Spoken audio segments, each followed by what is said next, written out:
Welcome to the Jasmine and Jay Show. I'm Jasmine, y'all.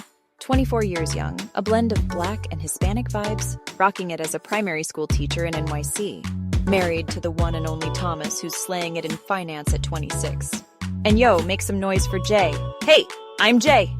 24, proud of my African descent, saving lives as a registered nurse in the city that never sleeps. My partner in crime, Bobby, 27, bringing the heat in the finance world. We're about to drop all the gems on love, relationships, finance, and everything else you could dream of. Get ready for those weekly vibes that'll have you coming back for more.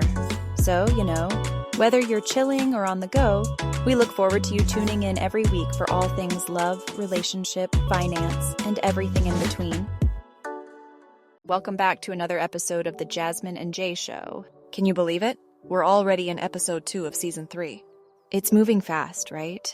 We're super grateful to our amazing Jazz and Jay community for each and every one of you who tuned in last week and came back again for more. To our first-timers, welcome. Be sure to go back and binge on seasons 1 and 2 for some real gems. This season, we're diving deep into all things communication and romantic relationships, and we're calling it Communication Issues. Today's episode, it's a big one, is called Say It With Love, Speaking the Truth Without Causing Harm. Because, let's be honest, telling the truth isn't always the hard part. It's saying it with grace. So, Jasmine, when was the last time you had to say something hard to Thomas, but really had to check yourself to make sure it came out of love? Oh, wow, let me think. It's like I recently needed to talk to Thomas about balancing his work and home time. I wanted to make sure he knew how his long hours were impacting our family time. But I knew I needed to approach it gently so it didn't sound like judgment. I took a step back, considered his perspective, and made sure to affirm how much I appreciated his hard work before diving into the discussion.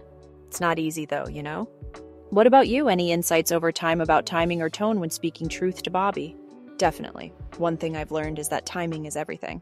I try to pick the moments when he's not rushed or stressed to bring up tough topics. Tone, that's a continuous journey. I aim for calm and caring, and for me, it's been super helpful to use I statements to share how I feel rather than pointing fingers. Thanks for sharing that. What's one area of communication you'll be personally working on in May?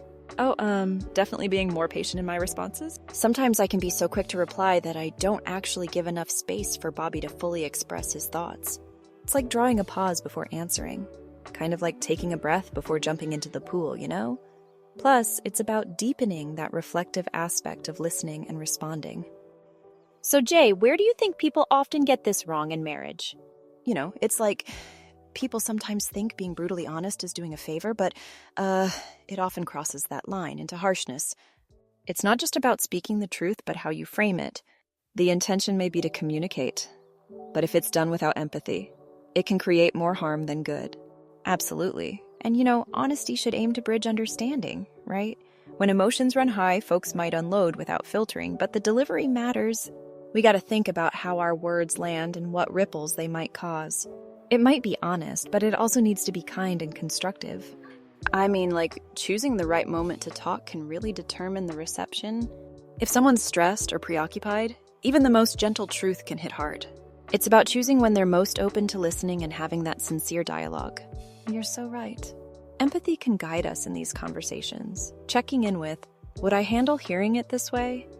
And using I statements instead of you tends to diffuse defensiveness, making it about collaboration rather than confrontation. For sure, keeping in mind that the goal is mutual growth changes the narrative.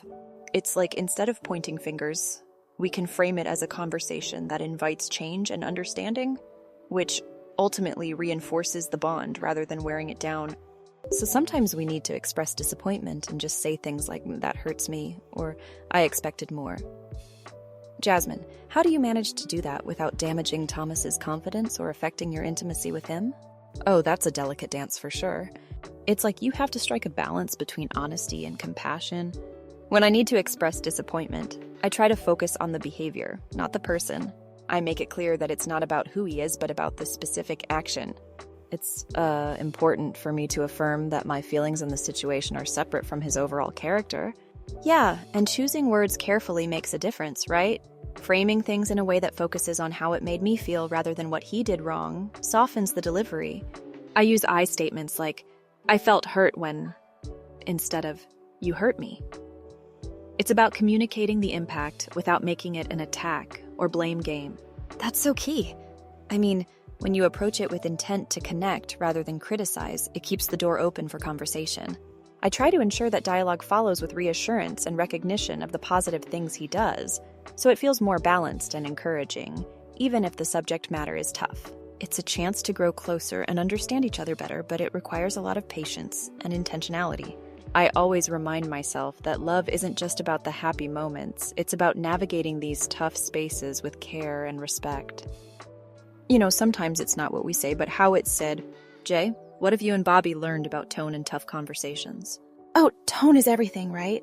It's like the packaging that the words come in. Even the right words can be misunderstood if the tone is off. We've learned that keeping our voice calm and steady, even when we're feeling upset, can make a big difference.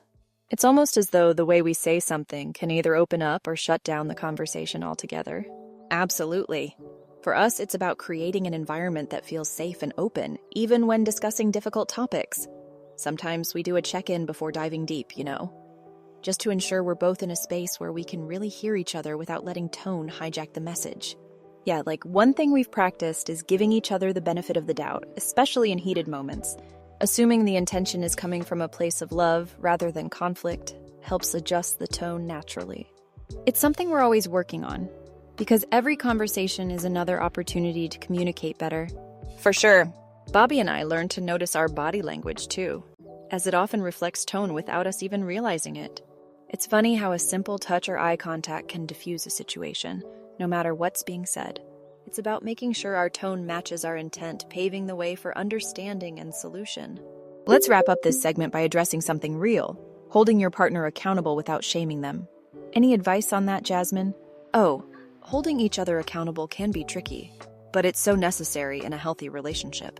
It's all about focusing on growth and learning rather than assigning blame. I find it super helpful to frame conversations around shared goals and how we can work together to improve. It's like approaching it as a team rather than opponents. Yeah, and keeping the focus on the behavior and its impacts instead of labeling the person is key.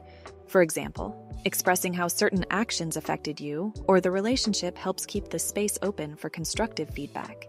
It's crucial to emphasize that accountability doesn't equate to judgment. You're right.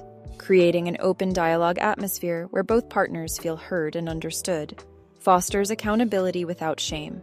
We try to incorporate regular check-ins where we can discuss what's going well and what might need adjusting. This ongoing communication helps normalize these conversations, so it doesn't feel as daunting when issues arise. Also, remembering to acknowledge and appreciate efforts and improvements goes a long way. It's about celebrating each other's commitment to growing together, and it cultivates a sense of partnership and motivation. It makes it clear that accountability is about supporting each other's best selves. Exactly. When both partners view accountability through the lens of love and support, it transforms it from a source of friction into a pathway for deeper connection and understanding. Holding space for each other's growth without tearing each other down is the ultimate goal. Let's wrap up the episode with some key takeaways.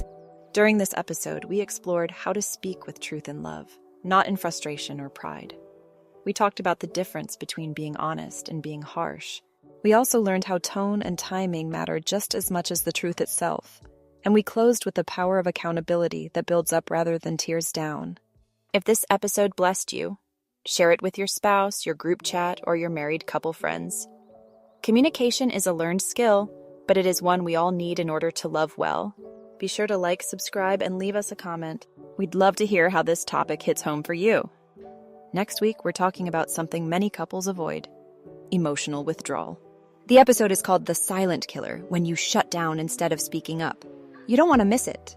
Until then, speak truth, lead with love, and let the Holy Spirit guide your conversations. We'll see you next week on the Jasmine and Jay Show. Thank you so much for tuning in to the Jasmine and Jay Show. We really, really hope you enjoyed this episode. And don't forget to like, share, and drop a comment or question. We're all ears. See you next week for more vibes and good times. Keep shining bright.